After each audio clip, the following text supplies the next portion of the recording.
ములుగు జిల్లా మంగంపేట మండలం కోమటిపల్లికి వెళ్లే ప్రధాన రహదారి పక్కన టోర్నడో తరహా సుడిగాలులు బీభత్సం సృష్టించాయి. ఒక్కసారిగా వీచిన బలమైన గాలులకు సుమారు 4 కిలోమీటర్ల మేర వందలాది భారీ వృక్షాలు నేలకూలాయి. ఈ ఘటనతో రాకపోకలకు అంతరాయం ఏర్పడింది. ఇదే తరహాలో 2024 ఆగస్టు 31న తాడ్వాయి మండలం మేడారం అటవీ ప్రాంతంలో వేలాది పెద్ద వృక్షాలు నేలకూలాయి. అదే తరహాలో ఈ ఘటన జరగడంతో స్థానికులు భయాందోళనకు గురయ్యారు. ఘటనా స్థలాన్ని అటవీ శాఖ అధికారులు చేరుకుని పరిశీలించారు.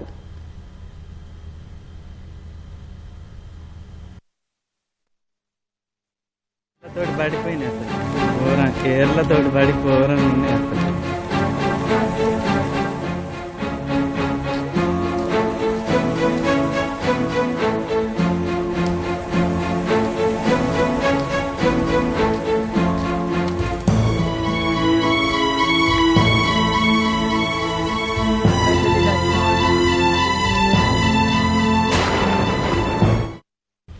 ములుగు జిల్లాలో భారీ వృక్షాలు నేలకొరగడంపై మరింత సమాచారాన్ని మా ప్రతినిధి లింగయ్యని అడిగి తెలుసుకుందాం. లింగయ్య, భారీ వృక్షాలు నేలకొరగడంపై అధికారులు ఏం చెబుతున్నారు? ములుగు జిల్లాలో మంగపేట మండలంలో టోర్నడో తరహాలో గాలి ఈదురుగాలులు బీభత్సం సృష్టించాయి. ఇవాళ సాయంత్రం 6-7 గంటల సమయంలో దాదాపు ఒక్కసారిగా కిలోమీటర్ల కొద్దీ ఈ గాలి దుమారం, బీభత్సమైన గాలి దుమారంతో పెద్ద పెద్ద వృక్షాలు నెలకొలాయి. చిన్న చిన్న వృక్షాలు అయితే మొత్తం వేళ్లతో సహా కొట్టుకుని వచ్చి రోడ్లపై వచ్చి ఇరువైపులా పడిపోయిన సందర్భం అక్కడ కొంత స్థానికంగా భయాందోళనకు గురి చేసిందని చెప్పొచ్చు. మంగపేట మండలం కోమటిపల్లి ప్రధాన రహదారిపై ఎదురుగాలులతో బీభత్సం సృష్టించింది. ఇది ఒక్కసారిగా బలమైన గాలులు వీయడంతో సుమారు దాదాపు 4-5 కిలోమీటర్ల మేర భారీ వృక్షాలు నెలకొలాయి. రహదారికి ఇరువైపులా చెట్లు కూడిపోవడంతో దాదాపు గంటల తరబడి ప్రస్తుతానికి కూడా ట్రాఫిక్ కు తీవ్ర అంతరాయం అయితే ఏర్పడింది. పెద్ద ఎత్తున టోర్నడో తరహాలో, సుడిగుండం తరహాలో ఒక్కసారిగా సుడిగాలులు రావడంతో పెద్ద ఎత్తున వృక్షాలు కూలిపోవడం, విరిగిపోవడం, అదేవిధంగా చిన్న వృక్షాలు అయితే వేళ్లతో సహా లేచి కింద పడిపోవడం, ప్రధానంగా రహదారి పైన పూర్తి స్థాయిలో చెట్లు విరిగి కూలిపోవడంతో పెద్ద ఎత్తున ట్రాఫిక్ జామ్ కూడా అయింది. ఈ తరహాలో దాదాపు 2024లో కూడా ఇదే తరహాలో మేడారం అటవీ ప్రాంతంలో బలమైన గాలులు వీచాయి.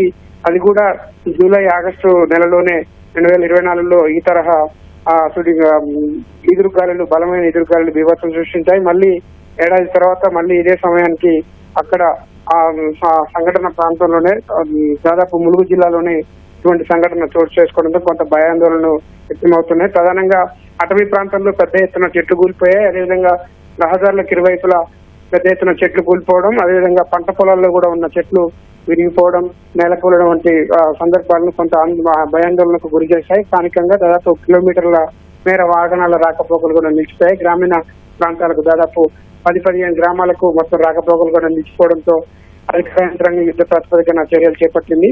భారీ యంత్రాలతో అక్కడికి తీసుకువెళ్లి అక్కడ రోడ్లపై పడిన భారీ చెట్లను, వృక్షాలను కూడా తొలగించే ప్రక్రియ చేపట్టారు. ప్రస్తుతానికైతే పరిస్థితి కొంత అదుపులోనే ఉండడంతో అధికారులు అయితే ఊపిరిపీల్చుకున్నారు. ఇంకా ట్రాఫిక్ సమస్యను పూర్తిగా క్రమబద్ధీకరించేందుకు అధికారులు తీవ్ర ప్రయత్నాలు చేస్తున్నారు.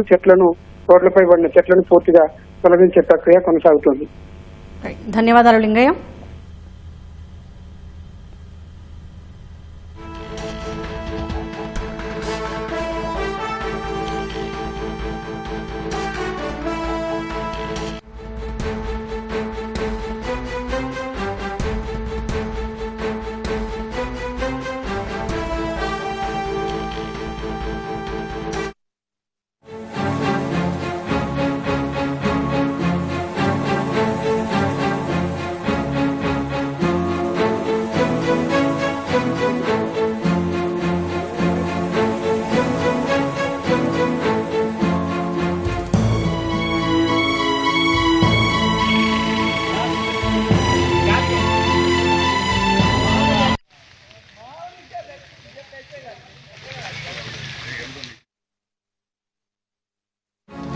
Ronaldo